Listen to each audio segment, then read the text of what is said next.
Débuter ce nouveau conseil municipal, le premier de l'année 2024, avec donc cette séance du jeudi 15 février 2024, où je propose également de vous partager une petite pensée pour notre collègue Bruno Milan, qui a perdu sa mère et il y avait les obsèques cet après-midi. Donc voilà, une pensée pour Bruno pour ce moment douloureux. Donc, assez classiquement, on va commencer avec l'appel nominatif. Donc, Julien Fichot, présent. Laurence Gutiérrez a donné procuration à Philippe Pourteau. Gilles Pénoche a donné procuration à Philippe Sabaté. Gilles Pénoche est au SCOT ce soir avec un conseil syndical important. Vanessa Moller va nous rejoindre. Et en attendant, elle donne procuration à Virginie Darieux-Merlou. Philippe Pourteau. Présent. Marina Boinet. Présente. Hervé Labadie. Présent. Sandrine Dreyfus. Présente. Stéphane Maton. Présent. Philippe Jorigiberi. Je crois qu'il m'avait dit qu'il serait peut-être en retard. Philippe Sabaté. Présent. Laurent Pétriac. Présent. Jean-Joseph Salmon. Présent. Bruno Milan donc a donné procuration à Jean-Joseph Salmon. Françoise Argous. Présente. Serge Bochir. Présent. Marie-Christine Mirabel. Présente. Nathalie Sabatier. Présente. Hélène Ducorral. Hélène n'est pas là. Elle va arriver. Elle va arriver, je pense. Nicolas Darny a donné procuration à Marina Boinet. Et Nicolas devrait arriver en cours de route également. Il était en réunion à Pau. Marie Darieux-Merlou. Présente. Virginie Darieux-Merlou. Présente. Marion Lissayou. Présente. Isabelle Aspeitia a donné pouvoir à Didier Sorce. Florence Roura a donné pouvoir à Pénélope Lanterne. Mathieu Vigne. Présent. Mike Bresson. Présent. Pénélope Lanterne. Présente. Et Didier Sorce. Présent. Merci à vous.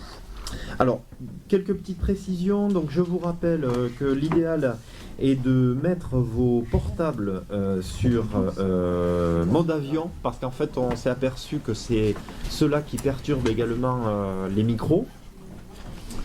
Que je vous demande à chaque fois que vous prenez la parole de donner votre nom et votre prénom, puisque vous savez qu'on a une nouvelle organisation et donc Olivier qui est derrière vous, du coup est chargé du compte rendu. Et du coup je vous remercie de vous présenter à chaque prise de parole.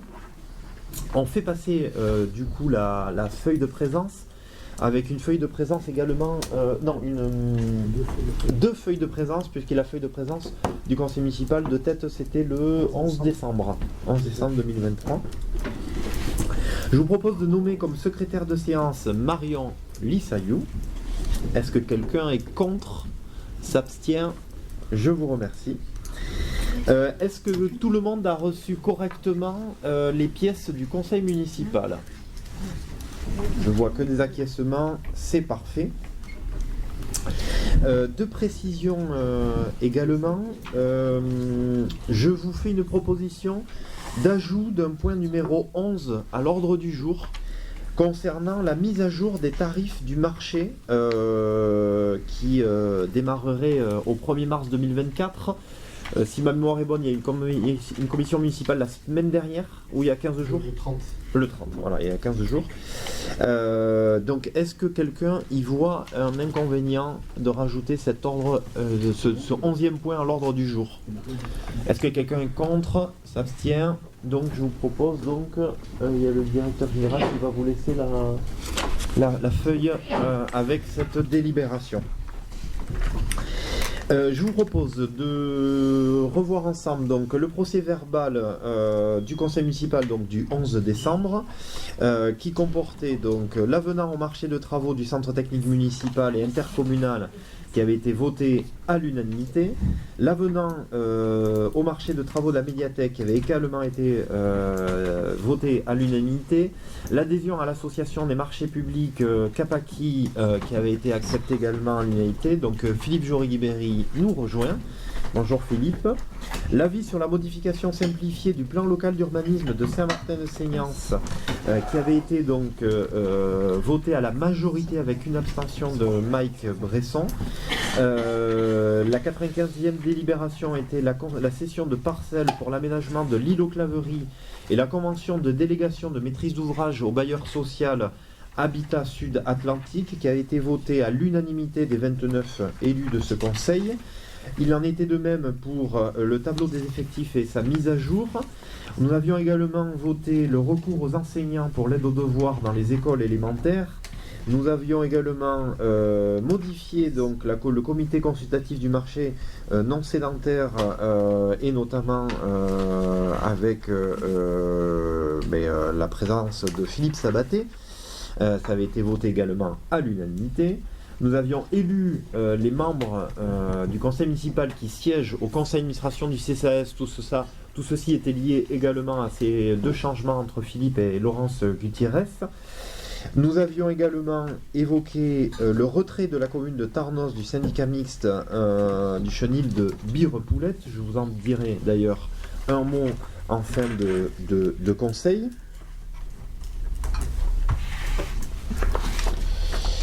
Nous avions voté à l'unanimité également une décision modificative pour le budget principal 2023. Nous avions voté une décision modificative également pour le budget annexe projet de ville qui avait été voté à l'unanimité des 29 élus. Nous avions voté les engagements d'investissement prévus, en tout cas du quart des investissements prévus justement pour la période qu'on est en train de vivre du début d'année, toujours avant le vote du budget. On permet cela au conseil municipal, donc ça avait été délibéré à l'unanimité. Nous avions vu la numérisation des amortissements du chapitre 204. Nous avions vu la définition des autorisations de programme et des crédits de paiement.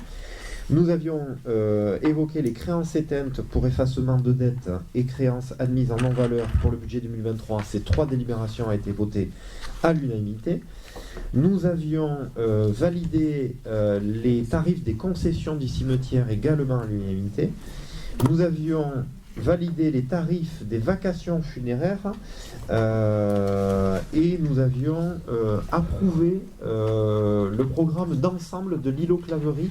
Délibération évidemment importante avec le détail de cet îlot. Elle avait été validée également par les 29 élus à l'unanimité. Nous avions mis à jour le règlement de dossier de subvention. Nous avions mis à jour le règlement intérieur des accueils périscolaires et extrascolaires. Et nous avions également évoqué pour la transition écologique la mise en œuvre du forfait mobilité durable dans le cadre du plan de déplacement de l'administration. Ça a été également voté à l'unanimité.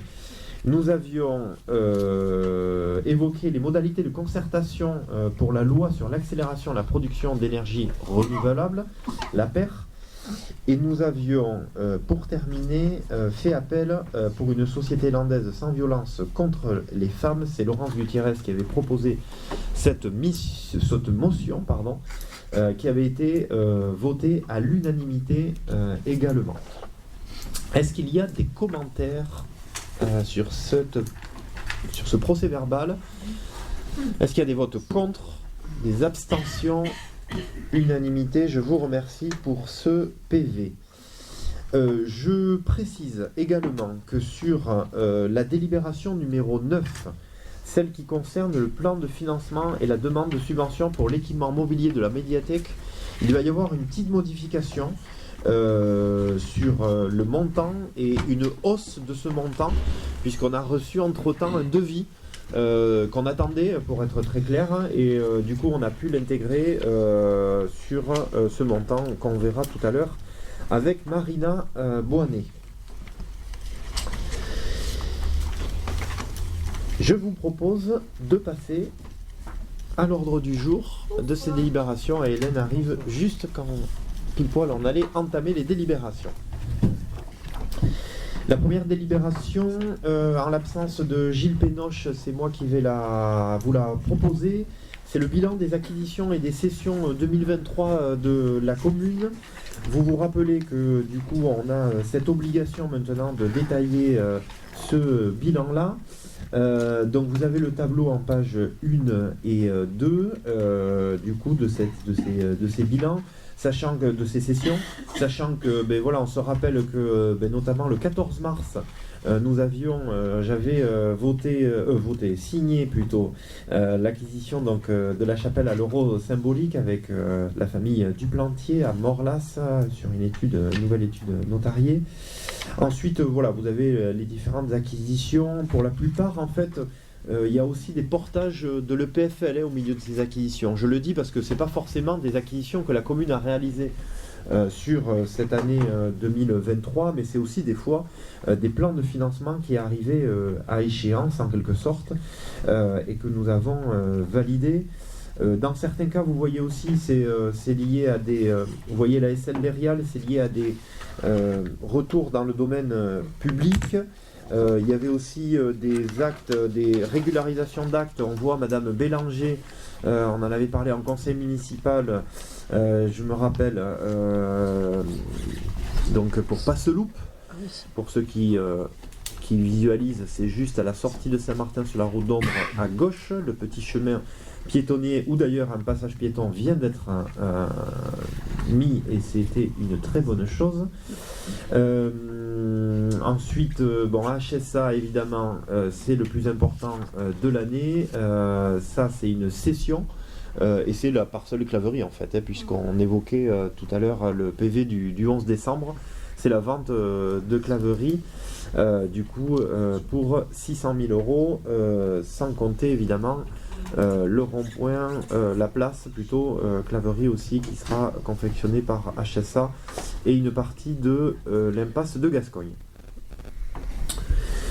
Donc, considérant qu'il est proposé d'adopter le bilan des cessions et des acquisitions pour l'année 2023, il vous est proposé donc d'adopter le bilan des concessions, des cessions et des acquisitions pour l'année 2023, celui-ci étant annexé au compte administratif de la commune, et de laisser Monsieur le maire et Monsieur le maire adjoint en charge de l'urbanisme de l'appliquer.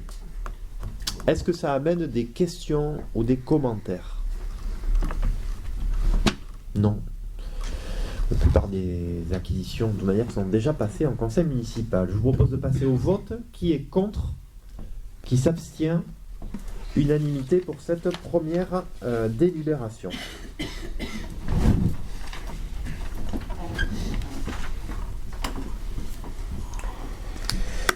Pour la deuxième délibération, je vais garder la parole pour la vente du terrain du secteur de Niort, donc sur la parcelle cadastrée C 1561.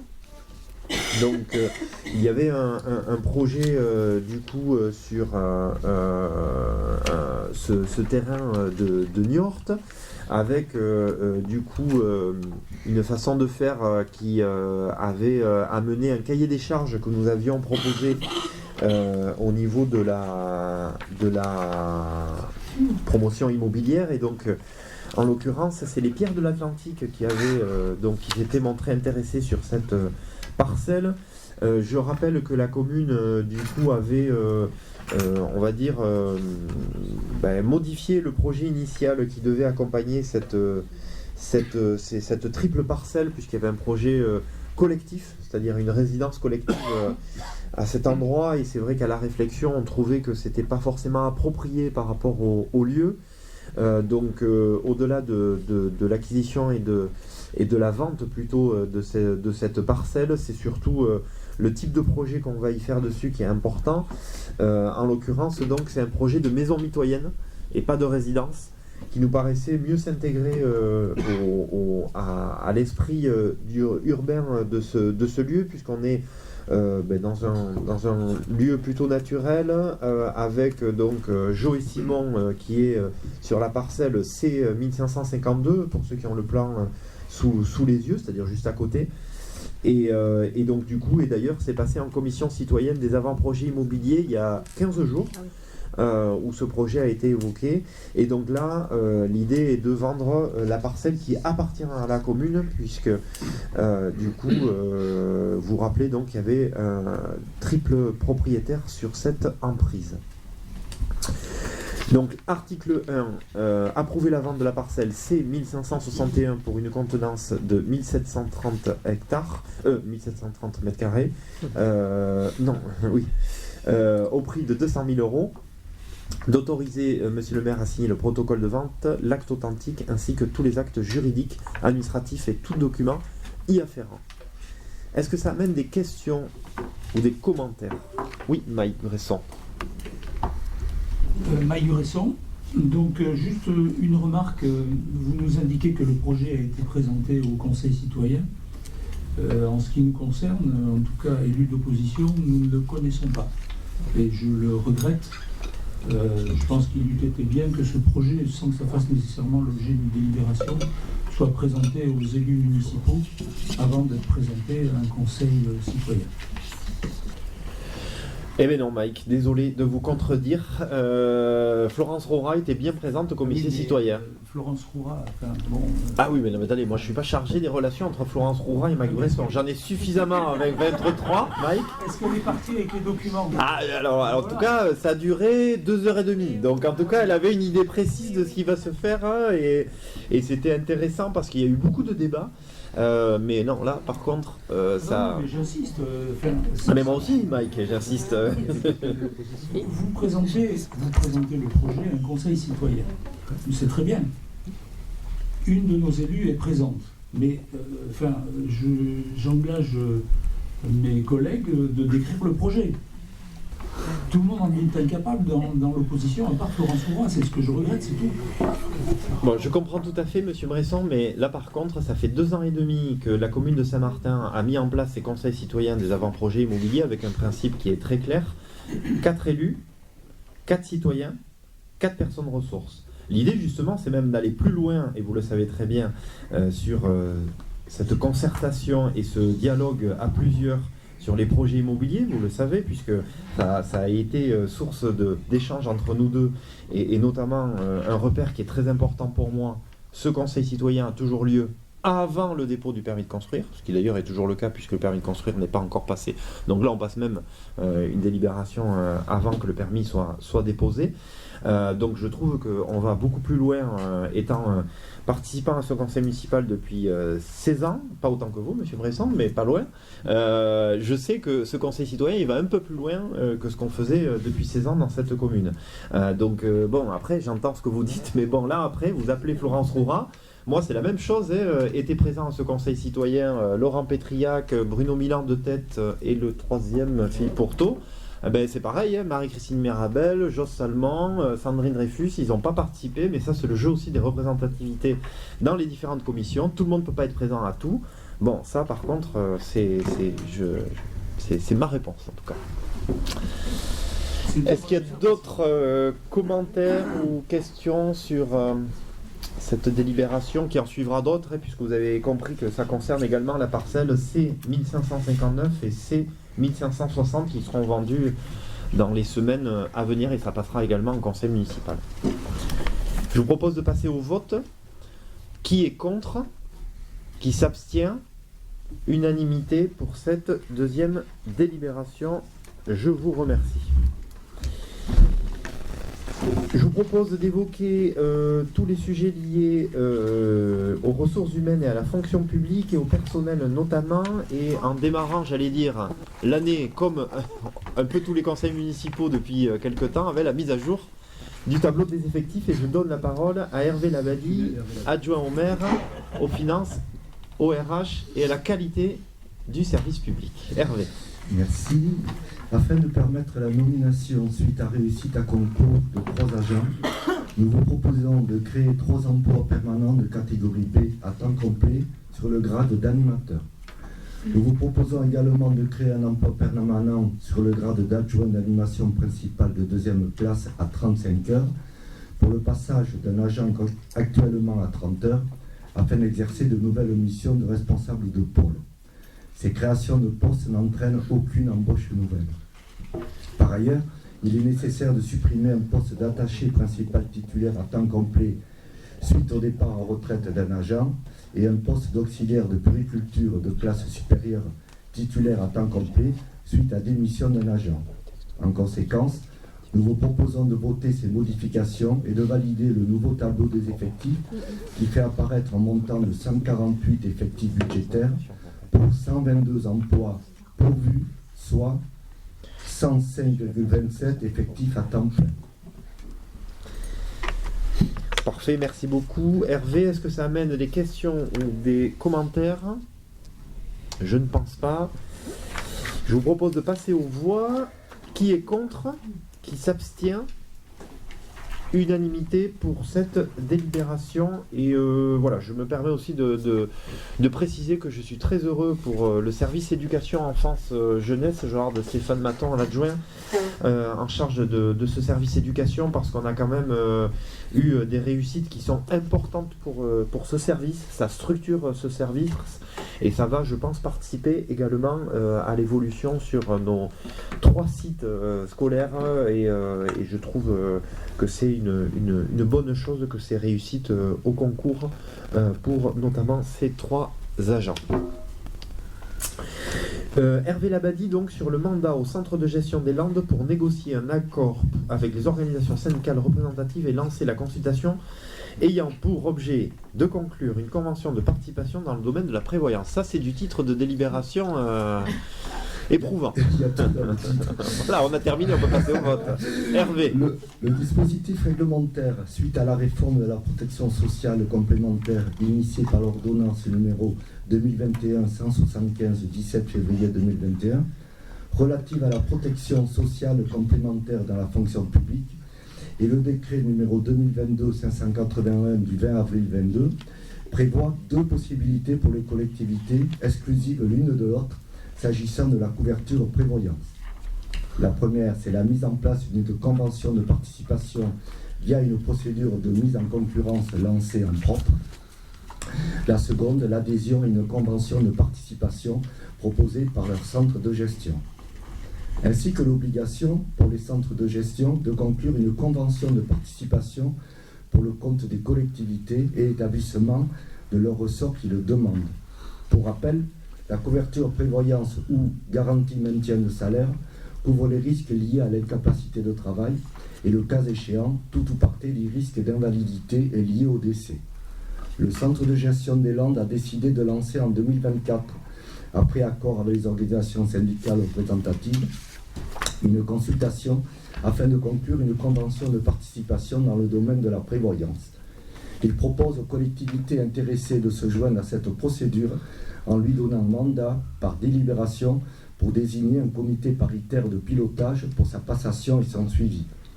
Le mandat prévoit le lancement de la consultation par le centre de gestion à l'été 2024 pour un début d'exécution du marché au 1er janvier 2025. Les garanties et les taux de cotisation obtenus seront présentés aux collectivités ayant donné mandat, qui seront amenées à les présenter à leur organe délibérant. À noter, à l'issue de cette consultation, les collectivités conserveront l'entière liberté de signer ou non la convention de participation qui leur sera proposée.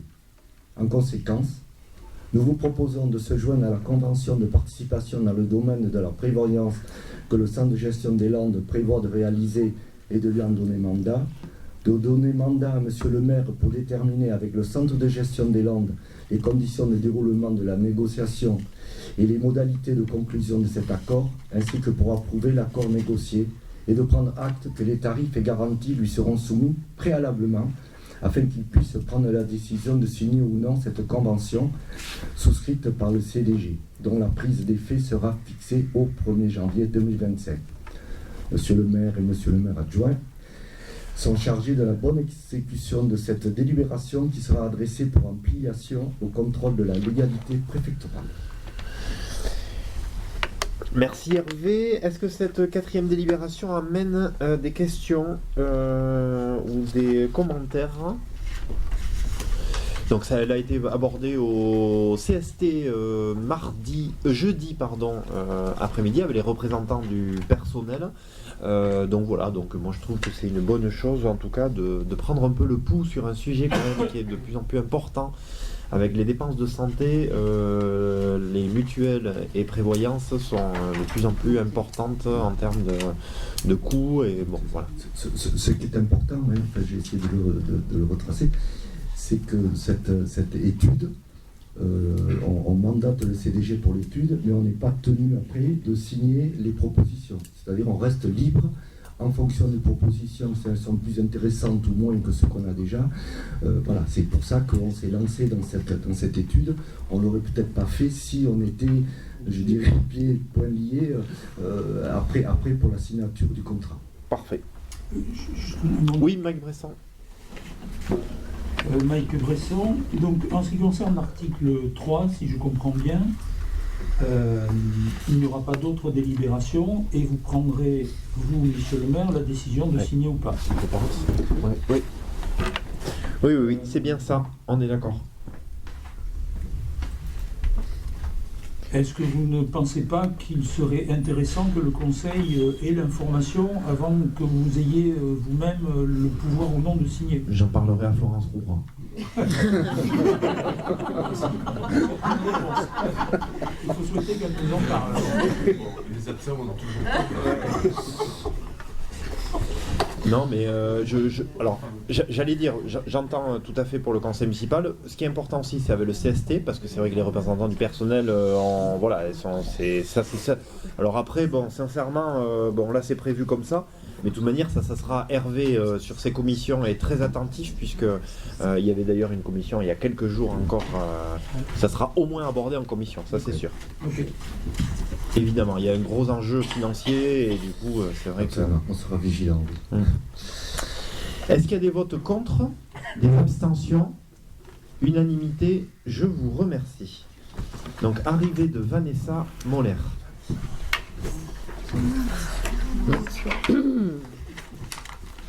Alors, on va continuer avec le centre de gestion et notamment pour le groupement de commandes pour l'achat de prestations de santé et sécurité pour les agents territoriaux. Toujours Hervé Labadie. La formation permanente des agents territoriaux dans les domaines relevant de la santé, de la sécurité au travail est un impératif légal et réglementaire. Mais cette formation représente des coûts financiers et humains difficilement supportables par les collectivités. Le centre de gestion de la fonction publique territoriale des Landes, les collectivités territoriales et leurs établissements proposent aux personnes publiques précitées de ce département de mutualiser l'achat de prestations de formation FSST dans le cadre d'un groupement de commandes dédié à l'organisation, la passation et l'exécution de marchés publics et accords cadres de services. Dans le cadre de cette procédure, une convention doit être conclue entre les membres du groupement de commandes pour chaque type de besoin. Celle-ci doit déterminer notamment, outre l'objet et les différents partenaires du groupement, l'organisme qui assure le rôle de coordonnateur du groupement, les missions du coordonnateur, les rôles de chacun des membres, les modalités et critères de prise en charge financière de la part revenant à chaque personne publique. Il vous est donc proposé d'adhérer au groupement de commandes pour constituer un marché d'acquisition de prestations de formation santé et sécurité au travail, d'approuver les termes de la convention constitutive de ce groupement de commandes jointe en annexe de la convocation à ce conseil et d'autoriser M. le maire à intervenir lors de la signature de la convention et de toutes pièces en découlant. Et enfin, d'autoriser la commission d'appel d'offres du centre de gestion de la fonction publique territoriale des Landes à choisir le ou les titulaires du marché.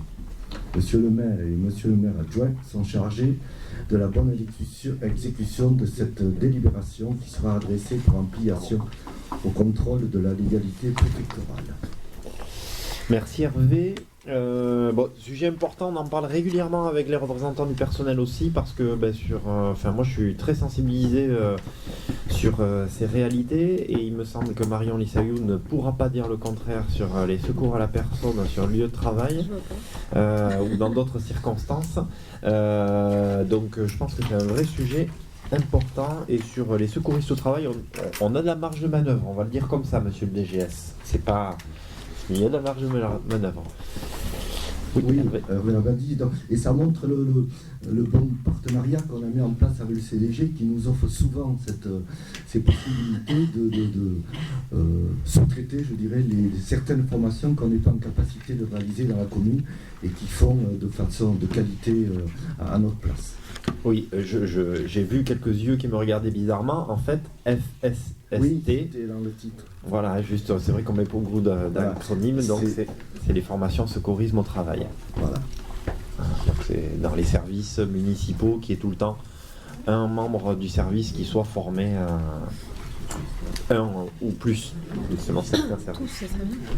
Est-ce qu'il y a des questions ou des commentaires? Donc je vous propose de passer au vote. Qui est contre? Qui s'abstient? Unanimité pour cette 5e délibération. Et pour terminer sur le sujet RH, cette fois-ci, oui, également avec le centre de gestion. Alors ça c'est quelque chose de très technique, mais c'est lié au village Alzheimer, bizarrement. Et donc il faut qu'on se prononce sur une affiliation. Hervé Labadie.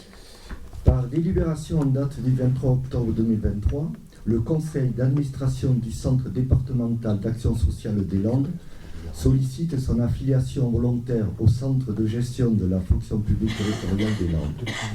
Il a, en date du 28 novembre 2023 et en prolongement de cette démarche, adressé une demande d'affiliation à titre volontaire au village landais Alzheimer auprès de ce centre de gestion. Conformément à la législation en vigueur, la consultation des collectivités et établissements publics affiliés au CDG est nécessaire préalablement à l'acceptation de toute nouvelle demande et doit intervenir dans un délai de 2 mois suivant la transmission de la demande d'affiliation. En conséquence, nous vous proposons d'émettre un avis favorable à l'affiliation du Centre départemental d'action sociale des Landes au Centre de gestion de la fonction publique territoriale des Landes. La délibération devra être transmise à Madame la Présidente du CDG. Monsieur le maire et Monsieur le maire adjoint sont chargés de la bonne exécution de cette délibération. Merci beaucoup Hervé. Donc bon voilà, ça c'est une délibération. Si on l'avait pas pris, ça aurait été un oui automatique. Mais bon voilà, on a préféré la mettre au vote comme ça au moins. Est-ce qu'il y a des questions sur cet avis favorable donc à l'affiliation du Centre départemental d'action sociale au Centre de gestion de la fonction publique territoriale? Non, je propose de passer au vote. Qui est contre? Qui s'abstient? Unanimité, je vous remercie. J'en profite pour vous conseiller, pour ceux qui ne connaissent pas le village Alzheimer, France Inter, dans son émission que vous pouvez podcaster et qui s'appelle J'ai un trou, le dimanche à 9h. Interception, je vous conseille, il y a un podcast que France Inter est venu faire à côté de Dax sur l'émission Interception et qui s'immerge dans le village Alzheimer.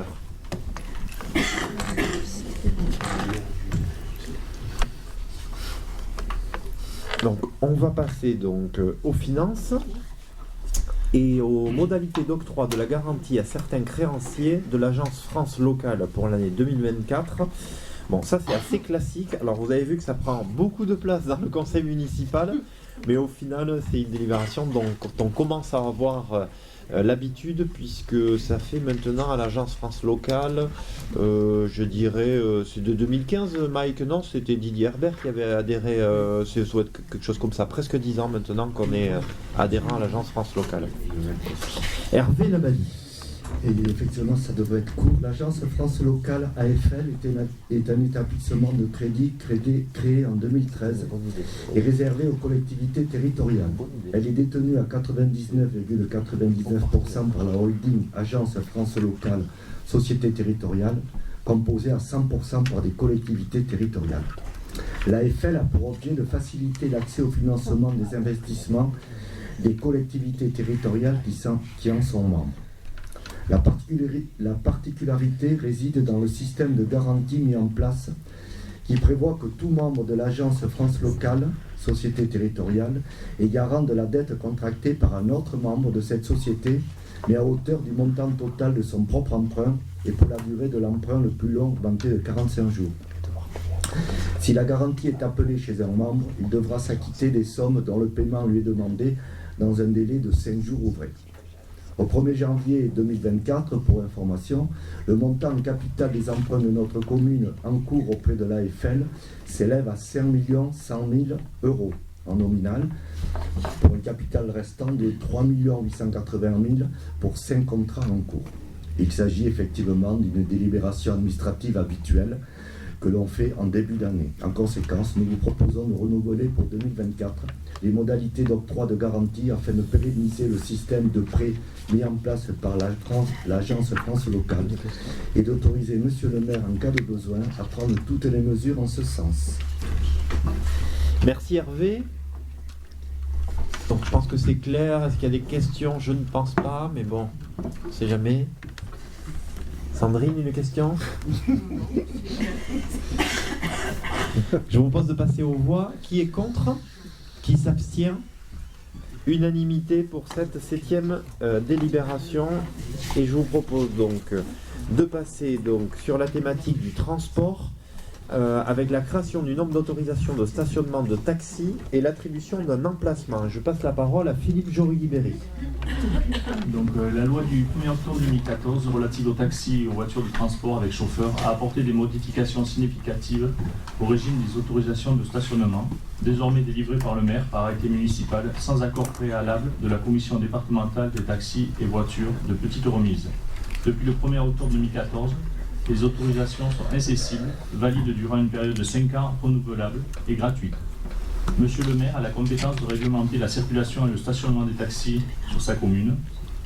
Considérant une nouvelle demande d'autorisation de stationner avec un taxi sur le territoire communal, la commune ayant déjà autorisé par arrêté municipal un droit de stationner, il est nécessaire d'étudier cette nouvelle demande, désormais inscrite sur le registre de liste d'attente de la mairie. Le conseil municipal décide de créer par arrêté municipal 2 autorisations de stationnement de taxis sur le territoire de la commune de Saint-Martin, d'attribuer des emplacements au domicile de chaque exploitant de taxi, de créer par arrêté municipal un droit de place à la personne inscrite sur la liste d'attente et de délivrer ces autorisations de stationnement à titre gracieux. Monsieur le maire et monsieur le conseiller délégué en charge des travaux sur les bâtiments, équipements, espaces publics et la voirie, ainsi que la politique de sécurité sur la commune sont chargés chacun ce qui leur concerne de la bonne exécution de la présente délibération. Donc merci Philippe. Du coup ça vient aussi avec un taxi qui s'installe sur Saint-Martin.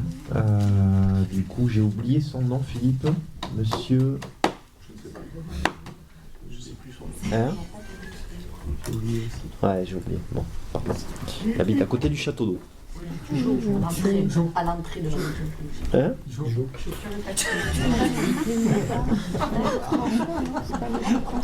Est-ce qu'on peut couper l'enregistrement des fois, Olivier? C'est en direct, on passe en direct. Donc voilà, donc sur cet arrêté municipal et sur cette attribution des emplacements au domicile des exploitants de taxis, est-ce qu'il y a des commentaires ou des questions?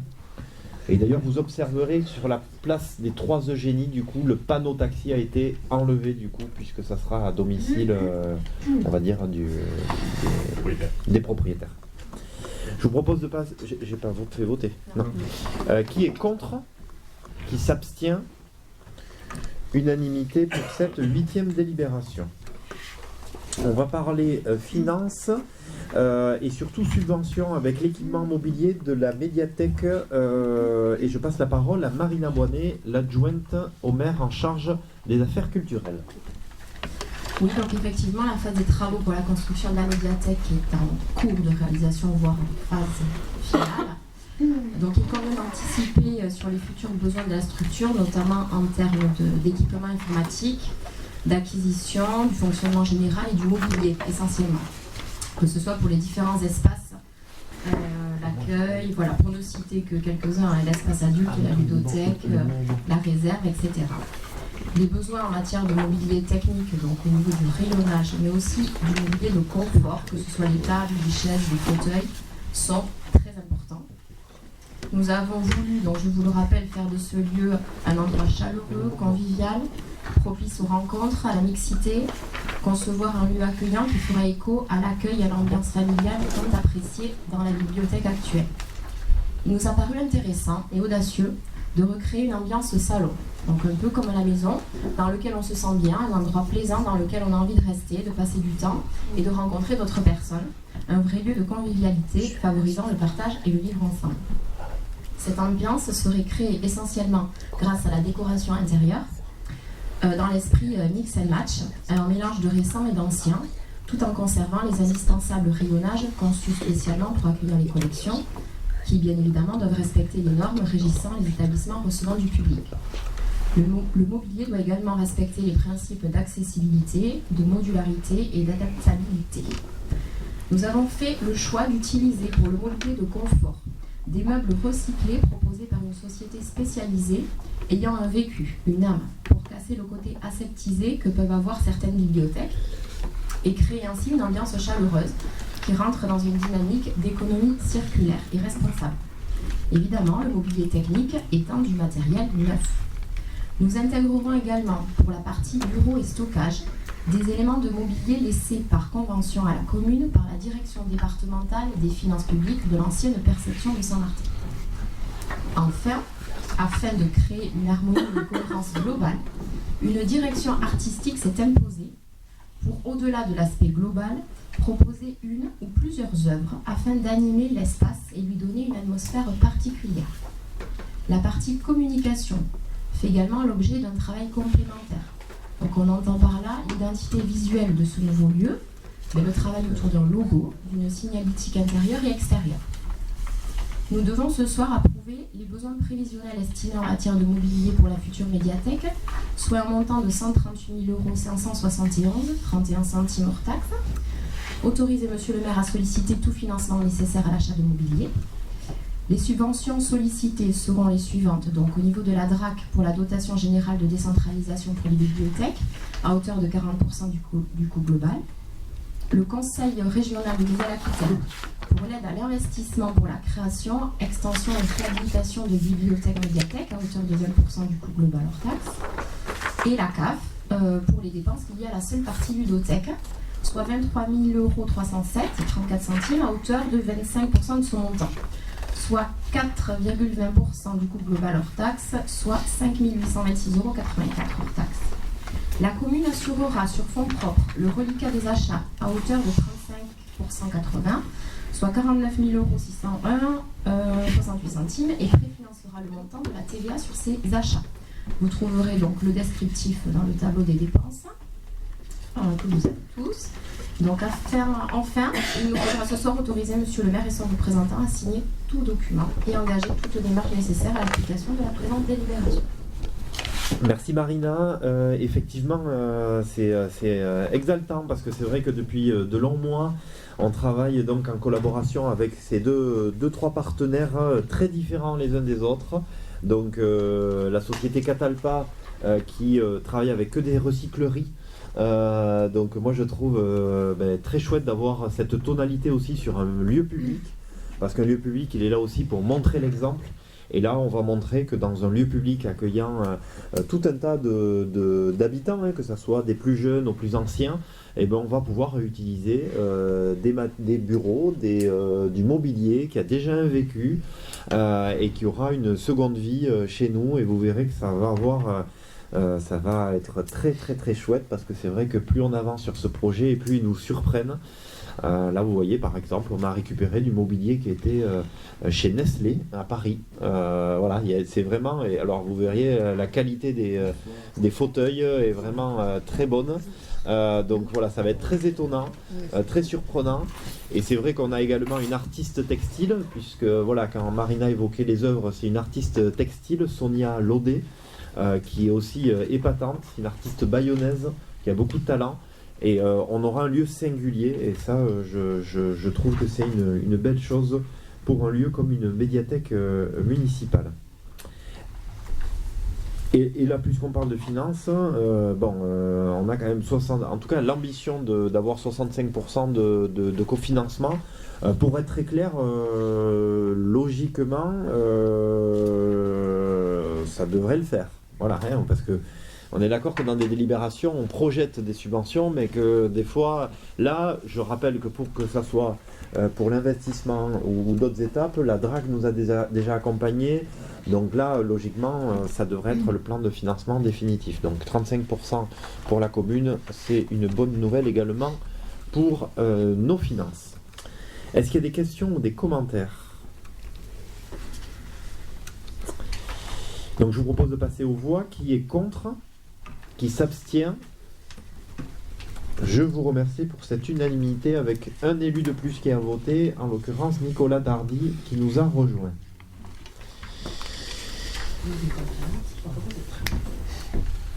Et je précise que sur les travaux de la médiathèque, nous sommes toujours, ce qui est une belle preuve d'efficacité sur le chantier, à l'heure, entre guillemets. Il n'y a pas du tout de retard, c'est vraiment très très très chouette.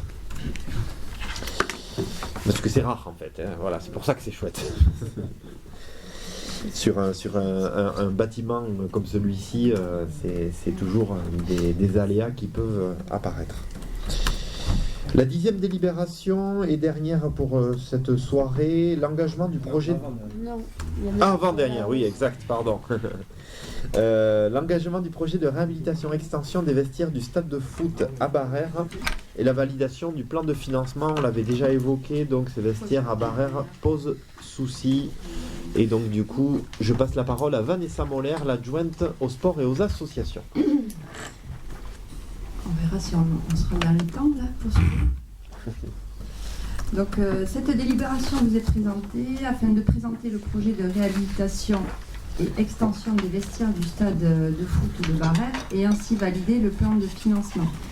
En effet, cette association, au fil des années, s'est fortement développée avec environ 450 licenciés. Mais aujourd'hui, l'accueil et la sécurité des équipes n'est pas optimal au niveau des vestiaires.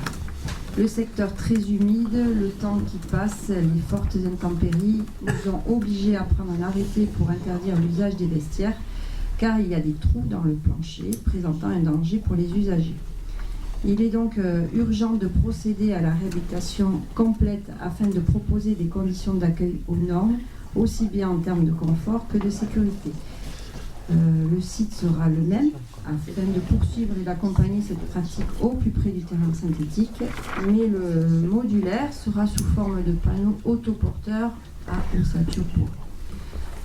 Le projet se décomposerait ainsi dans 4 vestiaires avec douche et WC PMR d'environ 23 m², un vestiaire arbitre avec douche et WC PMR, un local délégué, un local technique et de rangement, un local rangement ballon, 2 WC publics extérieurs PMR.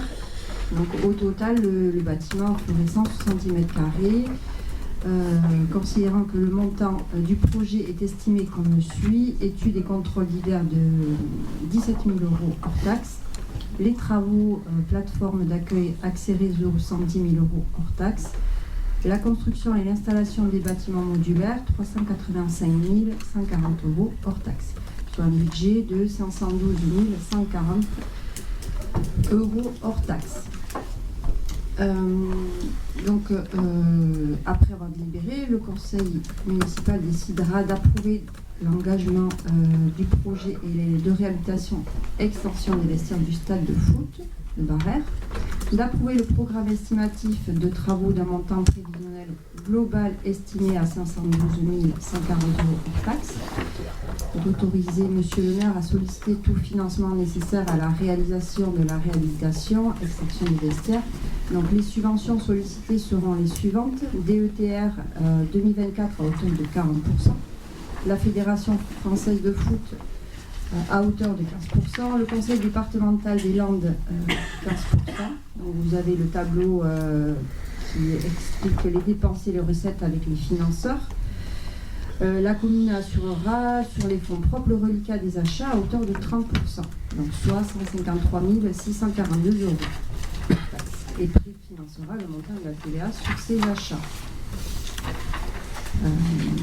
Donc je vous propose d'autoriser Monsieur le maire à lancer dans le cadre du Code de la commande publique les consultations des marchés nécessaires à la réalisation de l'opération, d'autoriser Monsieur le maire à signer toutes les demandes d'autorisation relatives aux procédures d'urbanisme afférentes à cette opération.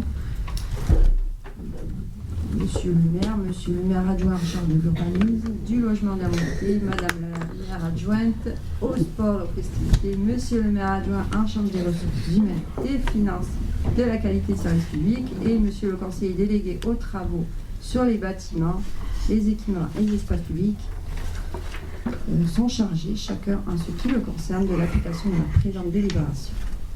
Merci Vanessa. Est-ce qu'il y a des commentaires ou des questions pour ce projet de vestiaire du foot? Donc du coup oui, c'est un projet que... Alors je remercie aussi les services municipaux, le DGS et la DST, parce que c'est un sujet qui a nécessité beaucoup de travail avec les services de l'État, puisqu'on est quand même dans une zone que les services de l'État pouvaient considérer comme inondable.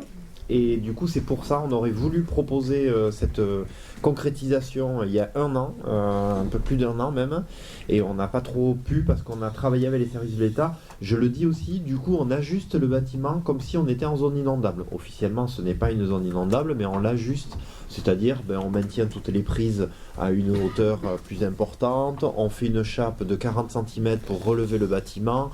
Voilà, en tout cas, on va l'ajuster pour que, si demain il y a des inondations sur ce lieu, il soit le plus en sécurité surtout, et évidemment sur du moyen long terme, qu'il soit également le plus périn possible.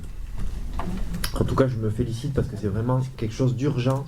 Vous l'avez vu dans la délibération, du coup, là le site est vraiment dans un piètre état où il y a une forme d'urgence qui s'installe.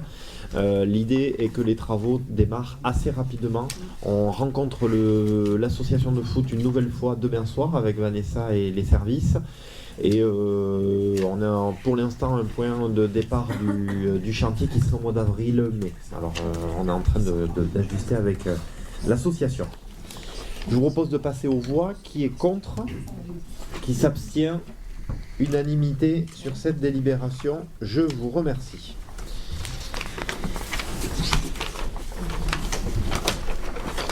Et donc, je vais passer la parole à Philippe Sabaté, donc le conseiller délégué aux affaires vie économique, artisanat et donc sur tous ces sujets liés au marché du samedi matin pour la tarification du marché non sédentaire hebdomadaire. Philippe. Donc, Philippe Sabaté, donc délibération concernant le tarif du marché non sédentaire hebdomadaire. Donc, suite à l'avis du comité consultatif des usagers du 30 novembre 2023, ainsi qu'à l'avis du comité consultatif du marché non sédentaire du 7 décembre 2023, et considérant que les augmentations tarifaires depuis 2021 se font en dessous du taux d'inflation, pour l'année 2021 et 2023 que les tarifs du marché non sédentaire n'ont pas évolué, considérant la nécessité de faire évoluer donc ces tarifs pour tenir compte du coût de l'inflation notamment, je vous propose d'abroger et de remplacer la délibération numéro 5 de 2022 prise en date du 10 février 2022 pour le même objet par la présente décision, donc d'approuver les nouveaux tarifs des emplacements sur le marché non sédentaire tels que définis ci-dessous. Donc je vais les reprendre très rapidement. Donc en termes de catégorie d'emplacement, tout ce qui est occasionnel, le mètre linéaire minimum 3 mètres pour un tarif de 1,60 € du mètre linéaire. L'abonnement mensuel, le mètre linéaire, donc toujours minimum 3 mètres à 2,90 €. Et le volant non abonné, le mètre linéaire, minimum 3 mètres aussi, à 1,80 €. Donc les nouveaux tarifs entreront en vigueur au 1er mars 2024. Donc concernant l'article final, monsieur le maire adjoint en charge des ressources humaines, des finances et de la qualité du service public, et monsieur le conseiller délégué en charge de la vie économique, l'artisanat et le commerce sont chargés chacun en ce qui le concerne de la bonne exécution de la présente délibération qui sera transmise pour remplacement à monsieur le sous-préfet de l'arrondissement de Nantes. Merci Philippe, du coup pour cette modification de tarif qui est quand même assez modeste, puisqu'on est à quelques centimes. Est-ce qu'il y a des questions ou des commentaires sur ce sujet? Oui, Didier Source.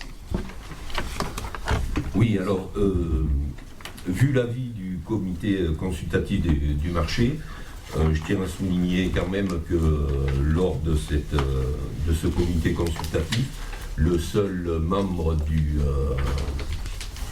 des marchands non sédentaires a quand même tout petit peu tiqué. Une augmentation, c'est une augmentation. Il a bien compris que, vu les augmentations énergétiques, il allait falloir y passer quand même. Toujours est-il, il ne faudrait pas prendre l'habitude pour essayer de garder une attractivité sur notre marché, de ne pas répercuter ces augmentations toutes les années. Oui, juste ce que je peux regretter. Ce que je peux regretter, bon, c'est effectivement qu'il n'y avait qu'une seule personne représentative présente. Donc on a eu que, je dirais, un son de cloche qu'on a entendu. Hein. Bon, après, il faut faire remarquer aussi qu'il convenait malgré tout que le tarif était dans la moyenne, voire dans la moyenne basse. Bon, après, de par il est représentant de la profession, donc il avait aussi une certaine position de principe à prendre. Bon, voilà. Mais après, bon, ça n'a pas fait non plus débat. Voilà. Parfait. Merci beaucoup. Qui est contre? Qui s'abstient? Unanimité pour cette 11e délibération. Je vous remercie.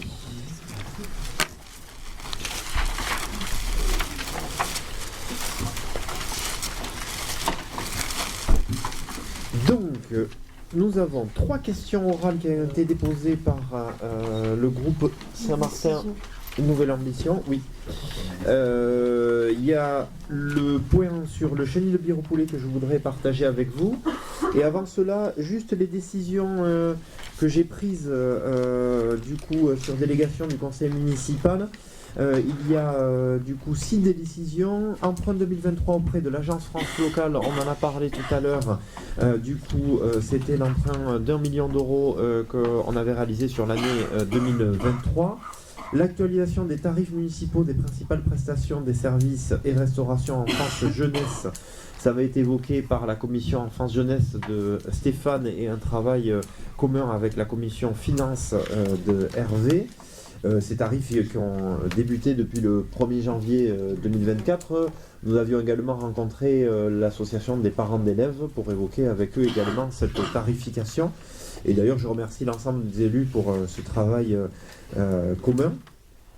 La tarification 2024 sur les locaux matériels, parcelles, jardins familiaux, services et emplacements divers, les différentes locations, notamment par exemple des salles communales.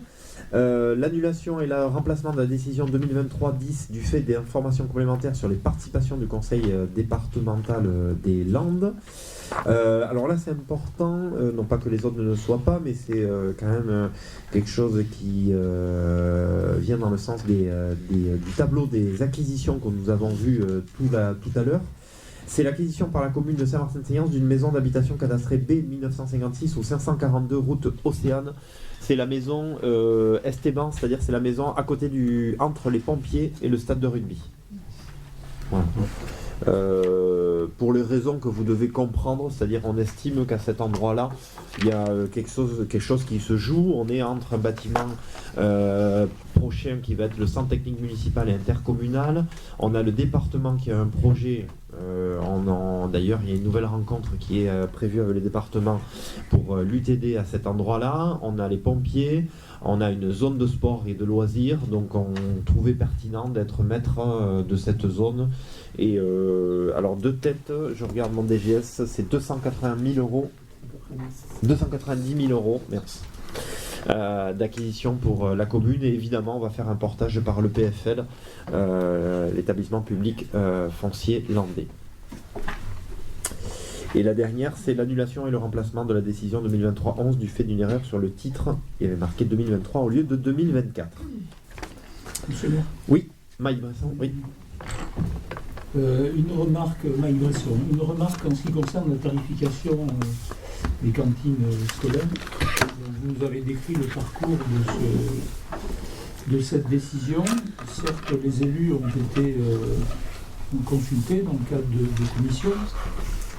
Je pense que c'est un sujet qui aurait mérité malgré tout, comme je crois que ça a été le cas depuis des années, d'être délibéré en conseil municipal, parce qu'on vit quand même une période d'inflation importante qui pèse beaucoup sur les familles. moi, à titre personnel, j'aurais aimé pouvoir en discuter en conseil municipal. Voilà. Alors, je n'ai pas pu vérifier si effectivement une délégation vous a été attribuée sur ce sujet-là, tout simplement parce que je n'ai pas trouvé sur le site de la commune la délibération correspondante.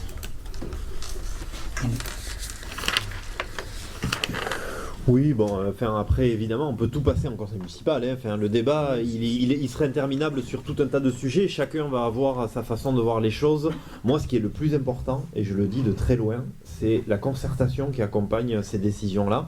Un conseil municipal, c'est bien de rencontrer les parents d'élèves, de travailler le sujet avec plusieurs élus, en commission finance.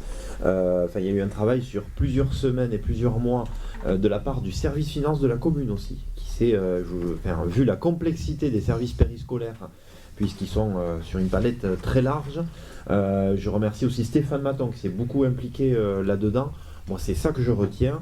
Après, effectivement, le maire a des délégations que je rappelle, GBC, d'une manière très large. Je le dis aussi parce que c'est un repère politique, j'ai bien compris, que vous voulez installer. En l'occurrence, en 2020, j'ai fait le choix en tant que maire de baisser tous les seuils de déclenchement du passage en conseil municipal. C'était un vrai geste politique, en l'occurrence, pour plus de partage au niveau de cette instance. Mais j'entends, en l'occurrence, je suis certain que sur les délégations, tout est à jour. Je fais confiance aux services municipaux. Et du coup, ça me permet aussi, j'étais hier à l'école Jean Jaurès, où j'ai déjeuné avec les parents d'élèves et les services municipaux sur d'autres sujets, notamment liés aux anti-gaspi, mais ça nous a donné l'occasion d'évoquer tout un tas de sujets. On a évoqué notamment celui-ci. Et du coup, je trouve en tout cas, on avait fait un choix aussi avec Stéphane Maton, c'est qu'avant chaque vacances, on rencontre l'association des parents d'élèves pour avoir des rencontres régulières. Donc tout cela aussi est gage d'une décision la plus partagée en tout cas, même si effectivement ça ne fait jamais plaisir d'augmenter les tarifs. Mais en l'occurrence,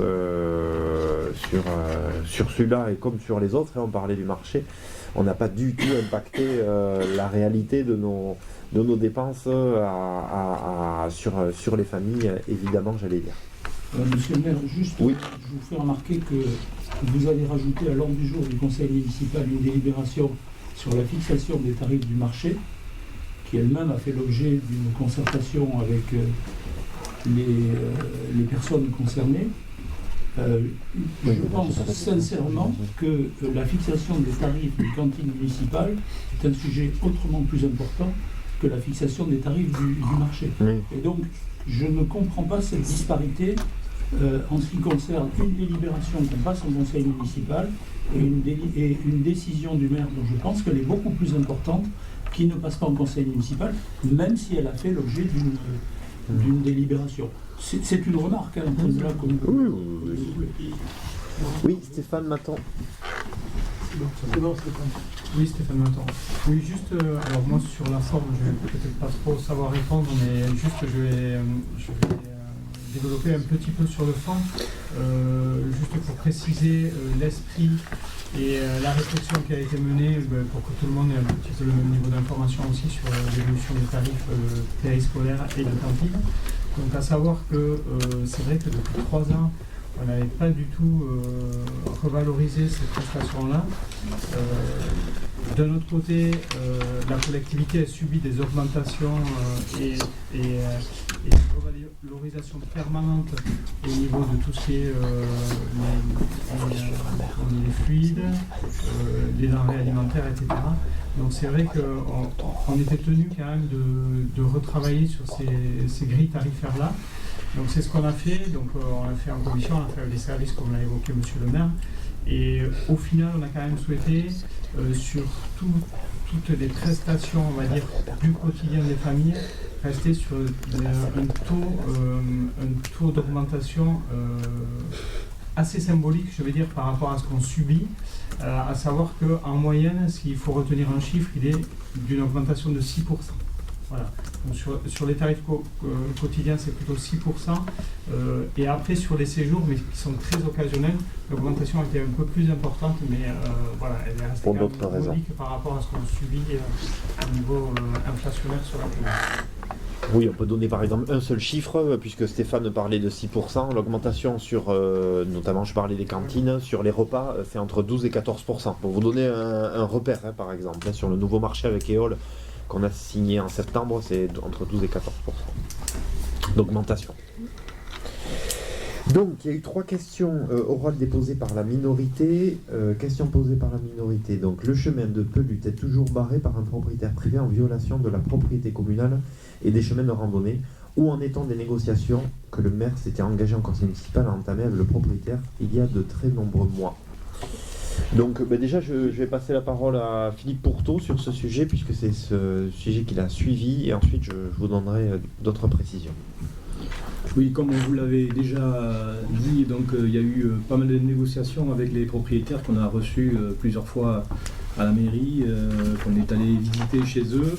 Donc ils ne voulaient pas du tout entendre notre point de vue. Donc sur les conseils du service de randonnée du département, on a tenté de faire réaliser par un géomètre expert un bornage contradictoire. Donc c'était une procédure un peu particulière, mais ils s'y sont aussi fermement opposés. Malheureusement, aujourd'hui, nous sommes rentrés officiellement en procédure contre les propriétaires voisins. Donc maintenant, c'est la justice qui décidera. Donc on va donner un peu la lenteur et de ces procédures qui peuvent prendre un certain temps. Donc malheureusement, aujourd'hui, on est sur une situation de blocage. Oui, voilà, juste pour vous donner quelques indications supplémentaires, on va dire les dernières informations, parce que pour vous donner une idée, rien que sur le bornage, c'est toute l'année 2023, pour vous donner une petite idée.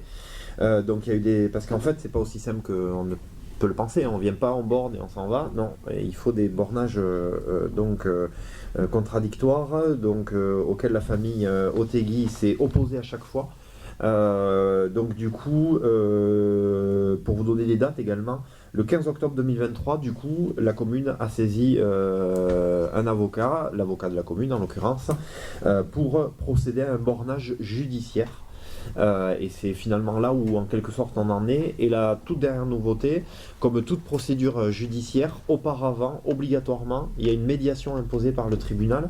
Donc là en l'occurrence c'est le tribunal judiciaire de Dax qui m'a convoqué. Alors je vous demande la convocation parce que c'est tout récent et c'est lundi. Voilà, c'est ce lundi où il y a de grandes chances de penser que messieurs, dames Otegui ne seront pas présents, je pense, en tout cas si ils font comme depuis le départ. Ce que je regrette parce que je précise aussi qu'à de nombreuses reprises, que ce soit moi ou Philippe Pourtot, on est allé sur place les voir. Et c'est ça qui est un peu dommageable, c'est que nous on a essayé constamment d'avoir un lien plutôt humain avec eux et d'aller chez eux, discuter, échanger, en comprenant des fois des réflexions et en ne comprenant pas aussi une réalité administrative et de propriété. Donc voilà où on en est. En tout cas,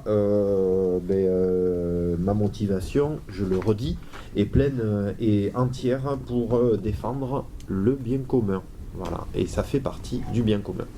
Alors il y a deux problèmes qui se posent, celui du stationnement des véhicules, donc je suppose que c'est pour cette raison que vous faites un bornage, c'est-à-dire que les usagers du chemin de randonnée puissent effectivement se garer à proximité de son départ. Et la deuxième chose, c'est alors en tout cas, ce qui m'a été signalé, c'est une chaîne ou une barrière avec un sens interdit qui barre le chemin. Tout à fait. Et ça y est toujours en fait. Oui. Et ça, on peut lui faire enlever puisqu'il est sur notre propriété. Là. Enlève ton micro. Oui, tout à fait, oui, c'est ça. C'est exactement ça. Enfin, voilà, il n'y a pas besoin de préciser. Il y a à la fois une barrière, voilà, ils ont certains d'être chez eux, quoi. Voilà. On ne peut pas leur faire enlever. Qu'attend qu'on n'a pas justement une barrière comme celle-ci. C'est ça. Ouais. Voilà, ça c'est à quelques semaines, ça. Voilà, donc juste remontrer pour ceux qui ne connaissent pas leurs droits. Voilà. Donc j'espère que, on ne sait jamais, peut-être que la médiation, quand on reçoit une convocation du tribunal, des fois les attitudes peuvent être un peu différentes. Là en tout cas, ils ont bien vu que nous, on ira jusqu'au bout. Alors je le dis, pour l'instant, j'ai pas encore évoqué cela avec notre avocat, mais moi par contre, je vais pas mettre des millions dans cette histoire. C'est-à-dire que pour moi, c'est parce que par exemple là, les bornages, ça nous a coûté 1 500 € en tout. Hein. Oui, c'est pas gratuit. 1 500 €. Donc à un moment donné, si à la fin le juge nous dit qu'on a raison, je pense que malheureusement je vais devoir poser la question du remboursement de ces frais, parce que là en l'occurrence c'est quand même un bien commun qu'on défend, on dit simplement que c'est public, donc bon. C'est du domaine privé de la commune. Ensuite, deuxième question, en ce qui concerne l'espace aquatique que la commune de Tarnos entend faire financer par la communauté commune du Seignance, vous avez, monsieur le maire, fait connaître votre opposition au projet. Concrètement, envisagez-vous quel type d'action pour marquer votre refus? Seriez-vous prêt à une action contentieuse?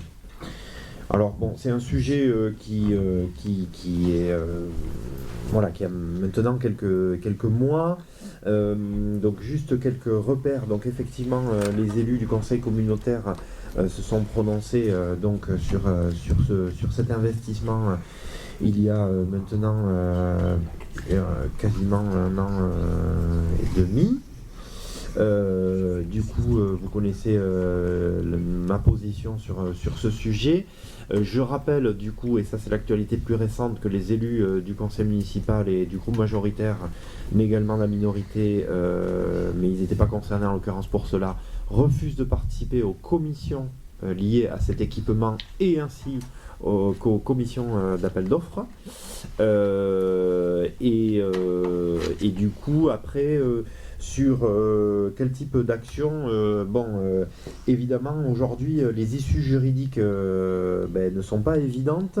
Nous en avons parlé avec les maires qui avaient également voté contre cet emplacement et pas contre ce projet, je le précise bien.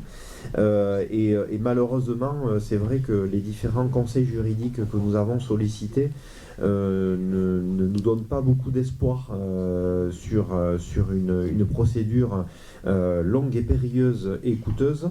Et du coup, c'est vrai que pour l'instant, nous n'avons pas de suite juridique à ce sujet.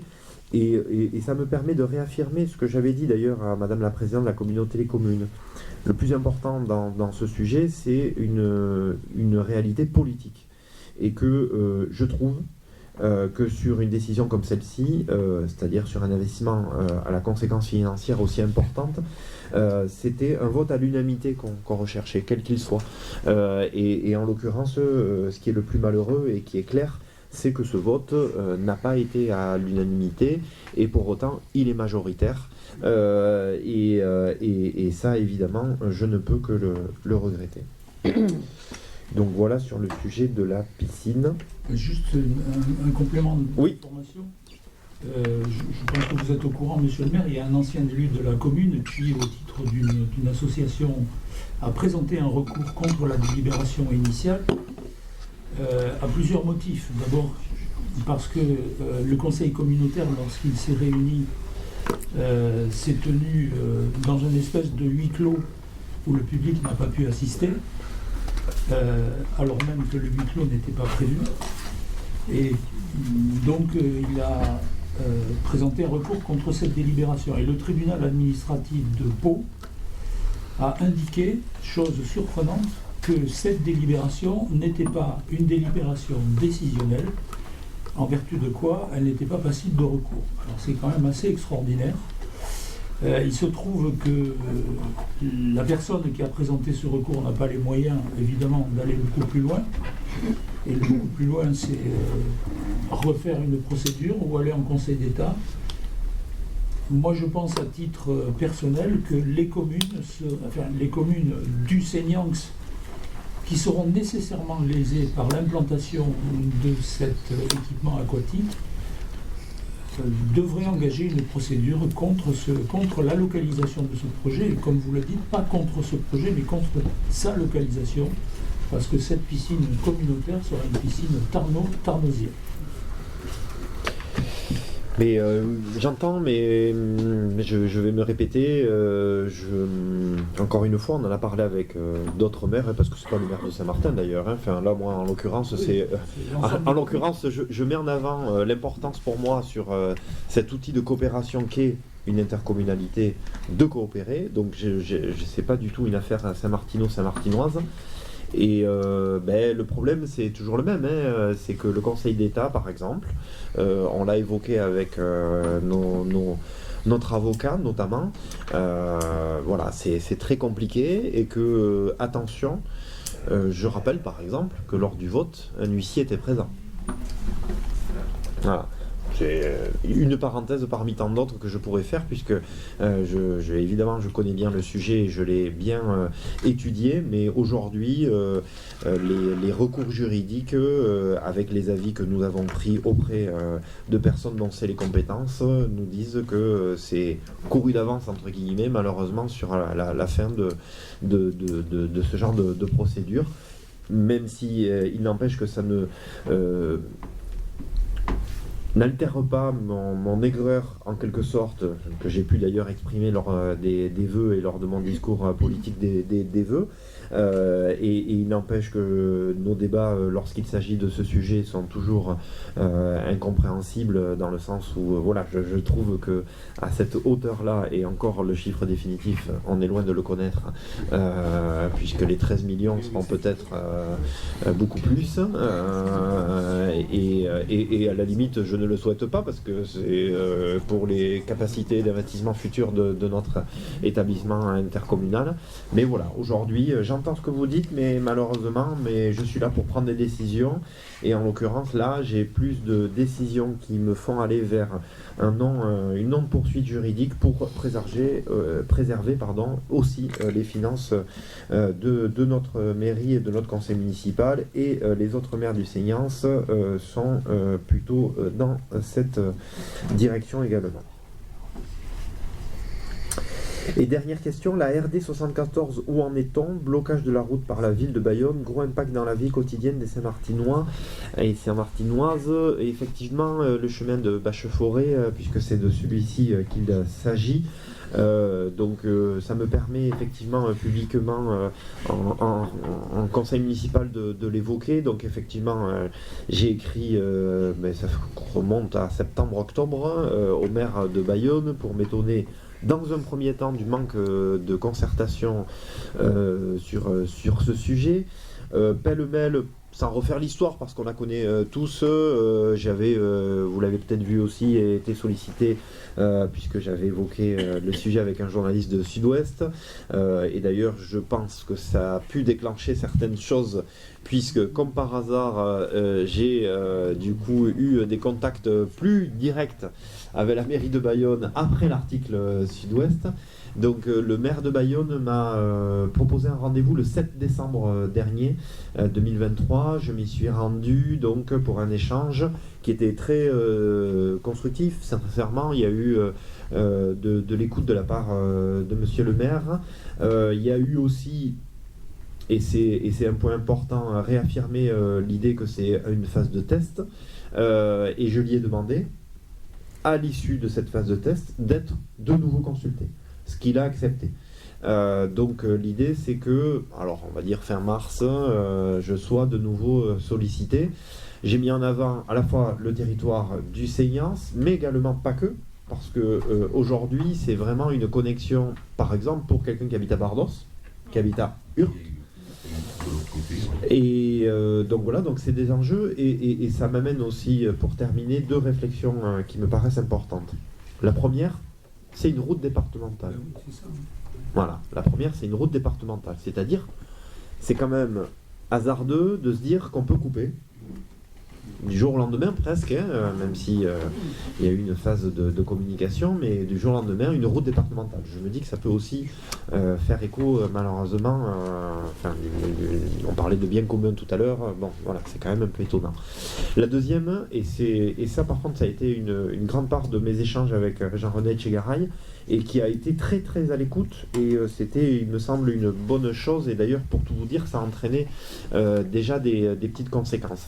C'est que je l'ai évoqué d'une manière générale, l'accès à l'agglomération pour nos territoires, et celui que je défends en premier lieu, les Saint-Martinois, Saint-Martin-Seignances, mais aussi de manière générale le Seignances, et notamment cet accès via la D817, où d'après moi il y a des choses qui se jouent encore plus importantes, et que je regrettais qu'il n'y ait pas plus de travail en commun entre les services de l'agglomération et de la ville de Bayonne et nos services. Je rappelle qu'il y a quelques mois, la communauté des communes, et je peux vous dire que je me suis très impliqué, et d'ailleurs j'étais présent à la réunion, a proposé une réunion de travail sur, par exemple, le carrefour de la zone Saint-Étienne et de la D817, chemin de Cazenave, Tarnos-Bart, vous l'appelez comme vous voulez, parce qu'il y a quand même le matin quelque chose qui se joue pour nous de ce côté-là, mais pour aussi les Bayonnais, pour un peu tout le monde. Et là, j'ai senti le maire très à l'écoute et même intrigué parce que, et je savais pourquoi je le disais, le responsable voirie de la mairie de Bayonne était présent. Et du coup, il a évoqué surtout l'aspect financier des choses. Et, bon, évidemment, ça demande des ouvrages qui peuvent coûter. Mais moi, je dis, il faut qu'on continue ce travail. Voilà, il y a vraiment quelque chose qui se joue à cet endroit-là. Et donc, je lui ai dit, pourquoi on ne repropose pas un moment d'échange, un groupe de travail pour travailler avec le département des Landes. Le département des Landes pourrait s'impliquer là-dedans. Le département du 64 pourrait s'impliquer. C'est vraiment une frontière administrative, mais au-delà de ça, c'est voilà, la convergence de plein de points d'intérêt. Et donc du coup, et je le dis parce que le chemin de Cazenave, il est hautement important au vu des projets immobiliers à venir sur Bayonne. Et c'est intimement lié avec le chemin de Bacheforêt pour ceux qui ne voient pas le cheminement, mais regardez sur une carte, c'est intimement lié, les flux. Et donc voilà, donc du coup en tout cas, comptez sur moi pour garder ce contact et aussi pour élargir au sens large et d'en profiter pour se poser les bonnes questions sur cette accessibilité sur l'agglomération, parce que je le rappelle, les études sont claires, quasiment 70% des travailleurs vont vers Bayonne tous les matins, travailleurs et travailleuses, Bayonne, anglais de Biarritz évidemment, mais en tout cas vont vers cette agglomération. Donc c'est un enjeu très important. Juste donc oui, c'est très bien que tu t'occupes de ça. Par contre, il n'y a pas que de l'association des commerçants, Intermarché, tous les commerçants qui vont être impactés, le centre Leclerc et d'autres. Il y a aussi le sequet. Parce que là, en bordure de route, quand les gens y passent le soir, il y a tous les véhicules qui traînent. Malheureusement, il n'y a pas assez de place à l'intérieur, donc ça va être un danger pour eux et pour les gens qui vont se croiser. Donc la voirie n'est pas faite pour recevoir autant de monde. Et donc les gens vont passer par là, ils vont repasser par le moulin, et après ça va retraverser en plein milieu des lotissements. Donc ça va être encore plus dangereux, parce qu'ils vont comme ça ils pourront reprendre au niveau de Intermarché. Voilà. Oui, tout à fait. Le report, on sait très bien comment il va se faire, et ça sera voilà, sur des voiries pas adaptées à ce flux-là, évidemment. Juste pour vous tenir au courant sur un sujet qui avait pris pas mal de temps sur nos échanges le 11 décembre, c'est le chenil de Birepoulette. Juste pour vous tenir au courant, et c'est une info toute chaude puisqu'elle date d'hier soir, les 7 maires du Seignances, hormis Tarnos, puisqu'ils ont quitté le syndicat, ont signé un courrier qui est parti ce jour à la présidente du chenil. Alors, vous doutez bien, dans ce courrier, il y avait la volonté de rencontrer rapidement le syndicat, de revoir le mode de gestion, d'avoir une convention avec eux. Et je rappelle que par exemple, c'était la demande qu'avaient porté notamment Joss Salmon et Vanessa Moller avec le chenil, puisqu'ils nous avaient promis malheureusement il y a quasiment une année qu'il y aurait cette convention de rédiger. Bon, malheureusement, une année après, elle n'est toujours pas faite. Donc, mais en tout cas, que les 7 maires se mettent d'accord, c'est une... Il n'y a pas eu de travail de fait. Et il n'y avait pas eu de travail de fait. Donc c'est une bonne chose pour le chenil et surtout pour le service, puisque ça participe à la qualité du cadre de vie. Je vous remercie pour ceux, parce qu'évidemment, je regarde Pénélope et Mike, puisque c'est souvent un trait d'humour qu'on fait ensemble. Quand il y a unanimité totale sur toutes les délibérations, le maire il paye un coup. Donc voilà, ceux qui veulent rester, on peut boire un coup ensemble. Ceux qui ont des obligations ou envie de retrouver leur foyer, il n'y a pas de problème. Voilà. Bonne soirée à tous, merci beaucoup. Prochain conseil municipal, 14 mars et le 14 et 15 avril. Attention, lundi 15 avril.